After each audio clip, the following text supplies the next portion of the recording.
Kalau kita melakukan dosa, syaratnya kan tobat kan 3 kan Pak. 1, meninggalkan dosa itu.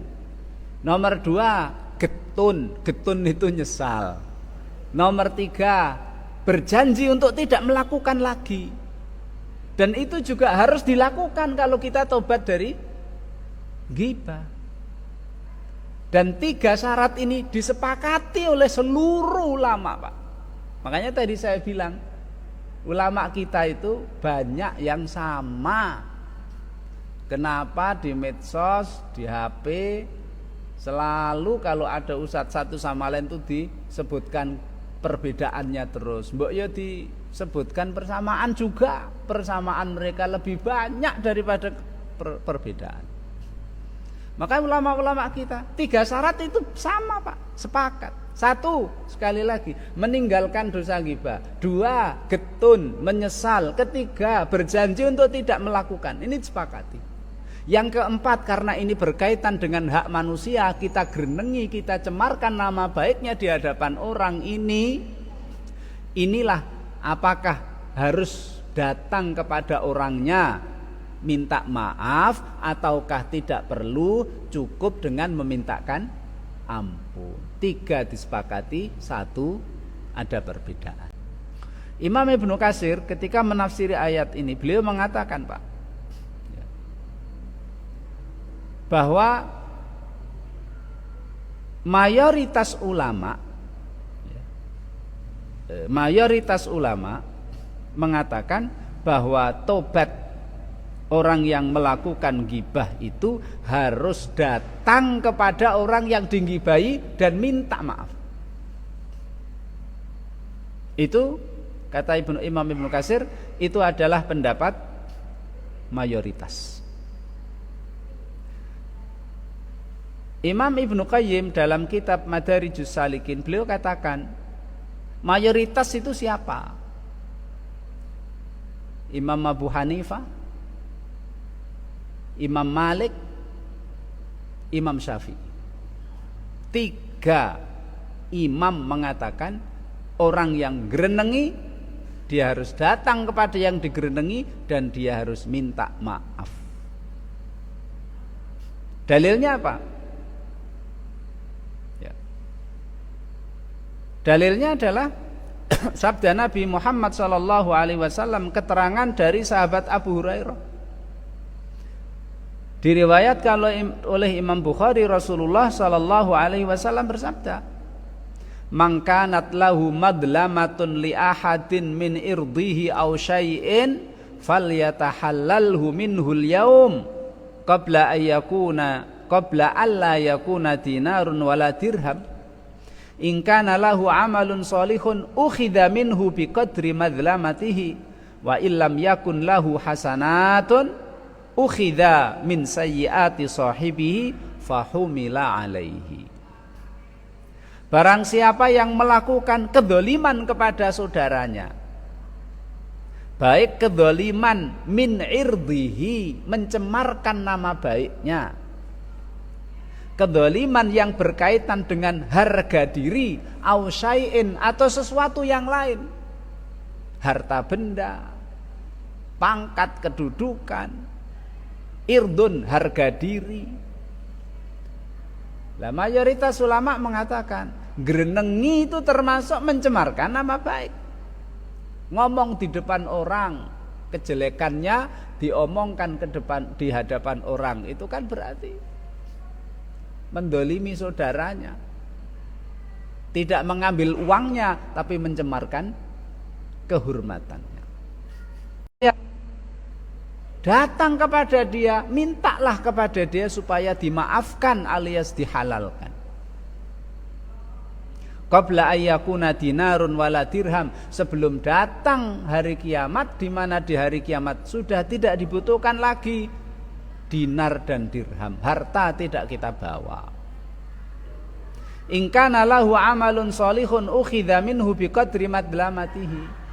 Kalau yang grenengi itu mempunyai pahala, maka pahalanya akan diberikan kepada orang yang digrenengi. Ketika yang grenengi itu belum menyelesaikan dan minta maaf kepada orang itu yang digrenengi di dunia. Wa illam yakun lahu hasanatun. Kok orang yang grenengi itu tidak membawa amal baik, atau memang amal baiknya habis, pahalanya habis.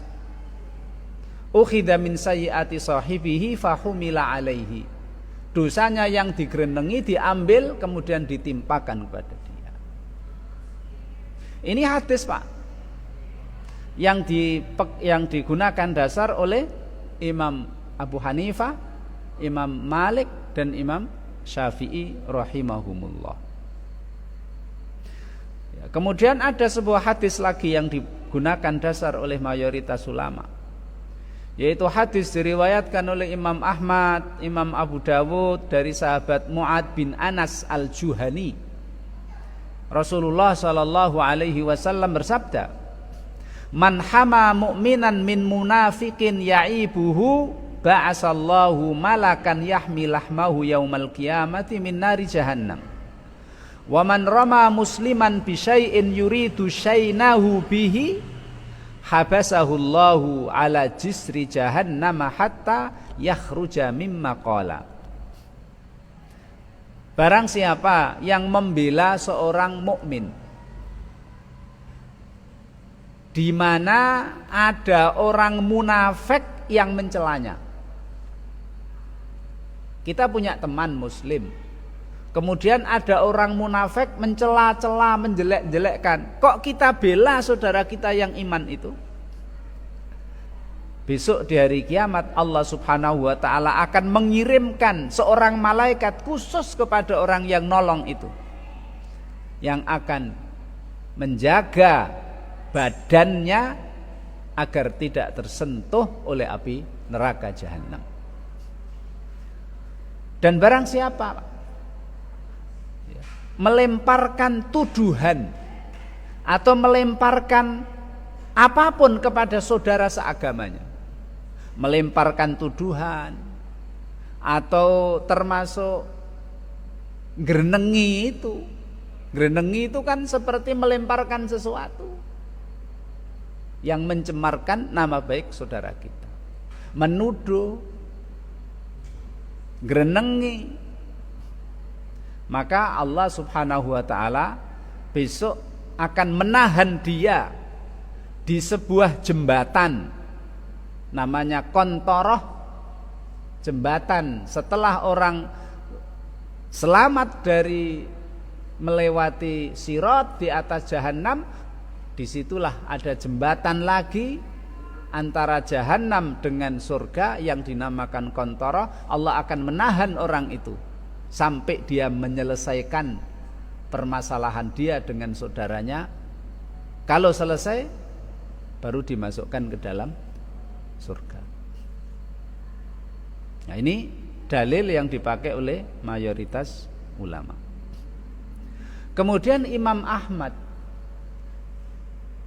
para muridnya meriwayatkan dari Imam Ahmad dua pendapat. Sebagian muridnya meriwayatkan Imam Ahmad pendapatnya seperti pendapat mayoritas, Abu Hanifah, Imam Malik, Imam Syafi'i. Orang yang grenengi harus minta maaf, harus menyelesaikan. Kemudian sebagian muridnya juga meriwayatkan Imam Ahmad. Imam Ahmad mengatakan tidak perlu minta maaf, datang kepada yang digrenengi minta maaf, cukup memintakan ampun kepada orang yang kita rasani atau gibai. Dalilnya apa?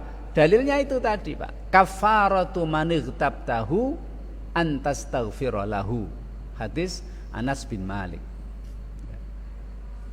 Yang menghapus dosa gibahmu adalah cukup dengan kamu memintakan ampun kepada Allah untuk dia. Cuma Syekh Albani meneliti hadis itu, Pak.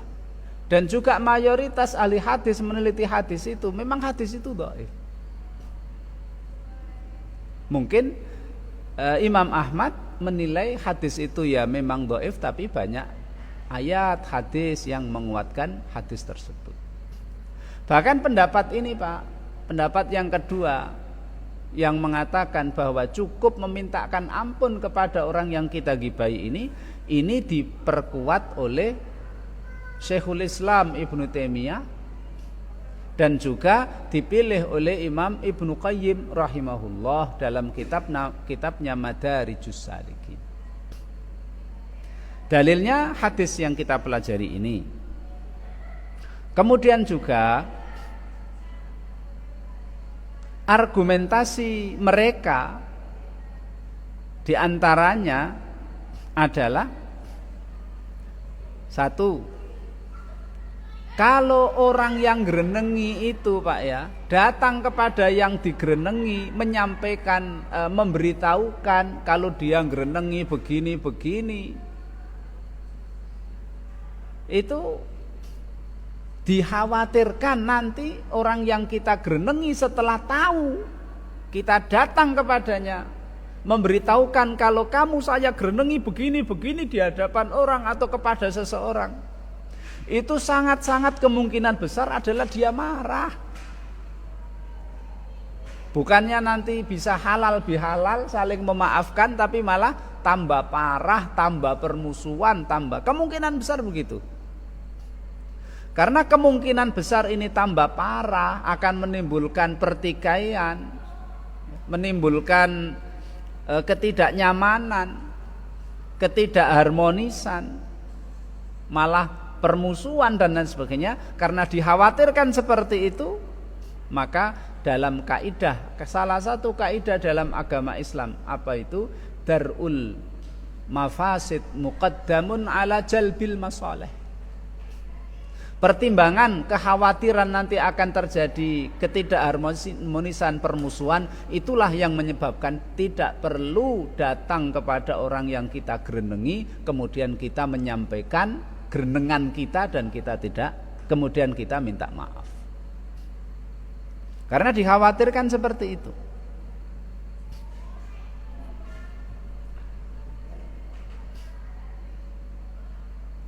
Kemudian Bapak Ibu hormati, berarti ada dua pendapat ini, mayoritas ulama dan salah satu riwayat dari Imam Ahmad yang dipilih oleh Ibnu Taimiyah dan Ibnu Qayyim. Dan pendapat mayoritas itu Pak, itu dipilih oleh Imam Nawawi dalam kitab Adzkarnya. Mau tidak mau harus minta maaf. Datang, menyampaikan, minta maaf. Kalau tidak, besok akan diproses di akhirat. Ini mayoritas ya. Sekali lagi, pendapat yang kedua adalah salah satu riwayat dari Imam Ahmad dipilih oleh Ibnu Taimiyah dan Ibnu Qayyim, muridnya, mengatakan cukup dengan memintakan ampun kepada orang yang kita gerenengi. Nah, karena ada perbedaan seperti ini Pak ya, dalam kitab Tashilul Ilmam, syarah kitab Bulughul Maram miliknya Syekh Shalih Fauzan, beliau mengatakan Pak, pilih apa? Pilih pendapat mayoritas ulama. Apa itu? Wajib minta dihalalkan, wajib minta maaf kepada yang kita gerenengi. Kan itu kan sama saja toh Pak. Kan ada kalau kita mengambil haknya, mungkin mengambil hartanya, ngambil gitu, nyolong atau kita tipu atau kita apa gitu, kan wajib dikembalikan.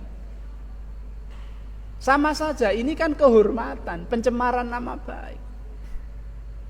Ya kita ya minta, datang kemudian kita minta maaf. Syekh Shalih Fauzan dalam kitabnya Tashilul Ilmam, syarah Bulughul Maram mengatakan wajib minta maaf. Cuma ada dua kondisi. Tidak perlu kita datang minta maaf, cukup memintakan ampun kepada orang yang kita gerenengi. Satu, jika orang yang kita gerenengi sudah kadung mati, Mati sendiri Pak ya, bukan karena mati karena kita gerenengi, bukan ya. Mati. Atau dia pergi entah kemana, kita nggak tahu nomor HP-nya, kita nggak tahu alamatnya, kita nggak tahu kabarnya. Ini kondisi pertama ini nggak perlu kita datang menemuinya. Udah mati nemui gimana? Melu mati, kan nggak mungkin. Kalau nggak tahu alamatnya, nggak tahu rumahnya, nggak tahu nomor HP-nya, sudah. Berarti kita tidak bisa menemuinya. Kalau tidak bisa menemuinya, sebisanya saja. Makanya Allah Subhanahu wa taala berfirman, "Fattaqullaha mastata'tum." Lakukan perintah Allah semampunya. Lakukan perintah Nabi Muhammad sallallahu alaihi wasallam semampunya. Mampunya kita memintakan ampun karena wong wis mati atau kita nggak tahu di mana. Kemudian kondisi yang kedua, Pak. Orangnya masih hidup. Tapi kita yakin kalau saya datang ke tempat dia menyampaikan kalau saya ngerenengi dia begini-begini dan minta maaf, saya yakin dia tidak memaafkan. Malah dia memusuhi saya. Malah dia tidak harmonis hubungannya dengan saya. Mestinya saya ingin kebaikan, malah tambah kemungkaran yang lebih besar lagi. Mestinya saya ingin harmonis, tapi malah terjadi pertengkaran, terjadi perselisihan. Sudah. Mungkin tidak hanya permusuhan saya sama dia, mungkin dia juga memusuhi keluarga saya, memusuhi murid-murid saya, memusuhi orang-orang yang ada di sekitar saya mungkin. Kalau mungkar lebih banyak, tujuannya adalah menghilangkan kemungkaran ghibah. Tapi kalau muncul kemungkaran lebih besar lagi, lah sudah. Bismillah. Dan taunya dari mana? Nah, taunya kan bisa kita lihat dari watak orangnya, kan gitu Pak. Dari pengalaman dulu. Mungkin ada orang yang berbuat salah sama dia, apa begitu, orangnya minta maaf, tidak dimaafkan, malah dihina-hina, malah mungkin kan kita bisa ngelihat watak orang. Kalau seperti itu tidak perlu kita datang minta maaf, cukup kita selalu mohon ampunan kepada Allah Subhanahu wa taala untuk dia, istighfar kepada Allah untuk dia. Kemudian Bapak Ibu hormati, kondisi yang ketiga. Kondisi ketiga ini dijelaskan oleh Imam Son'ani dalam kitab Subulus Salam, syarah dari Bulughul Maram. Dan juga kondisi yang ketiga ini dipilih oleh Syekh Utsaimin dalam fatwanya. Apa itu? Jika yang kita gerenengi itu enggak ngerti, Pak. Gerenengan kita belum sampai kepada dia. Gerenengan kita kok belum sampai kepada dia, sudah, enggak usah kita datang ngasih tahu, enggak usah, malah tambah runyam nanti. Kita banyak minta ampun kepada Allah Subhanahu wa taala untuk dia, dan dulunya kita gerenengi, kita kejelekannya kita sampaikan, kita omongkan di hadapan orang. Sebagai gantinya saya akan menyebut kebaikan dia di hadapan orang-orang. Sebagai ganti dulu saya selalu menyebutkan kejelekannya. Dulu saya melakukan ghibah, sekarang gantinya saya membicarakan atau menyampaikan, menyebutkan kebaikan, keistimewaan saudara kita yang dulu saya ghibah. Selama dia istilahnya ghibah kita belum dia dengar atau belum sampai kepada dia. Nah, ini tambahan kondisi yang ketiga ini adalah pilihannya Imam Son'ani dalam kitab Subulus Salam dan Ibnu Utsaimin dalam fatwanya. Jadi gimana Pak ini? Semoga ghibah kita itu belum sampai kepada orangnya ya. Ya. Tapi kalau sampai Pak, wajib kita datangi. Wajib kita datangi, kita minta maaf. Tapi kalau semoga ghibah-ghibah kita belum sampai kepada dia, kita mintakan ampun kepada Allah dan kita gantinya kita sebut-sebut kebaikannya di hadapan